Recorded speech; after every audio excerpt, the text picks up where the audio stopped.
సూర్యోత్పూర్వానికి ముందే పూజారులు శుభ్రంగా నదీ స్నానం చేసి ఆలయ తలుపులు తెరిచి స్వామివారికి నమస్కరించి ఆలయాన్ని తెరుస్తారు. అంటే పూజారులే తొలి దర్శనం చేసుకుంటారు.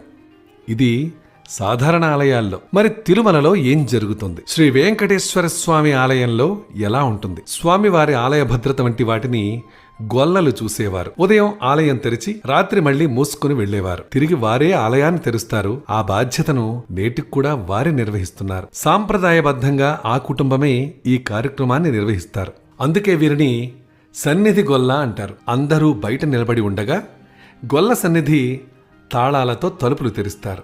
అనంతరం బంగారు వాకిలి వద్దకు వెళ్లి జియంగార్ స్వాములు వేద పండితులు సుప్రభాతం పఠనం మొదలు పెడుతుండగా సన్నిధి గొల్ల ఆ తలుపులు తెరుస్తారు. దీంతో ఆయనకు శ్రీ వెంకటేశ్వర స్వామి తొలి దర్శనం లభిస్తుంది.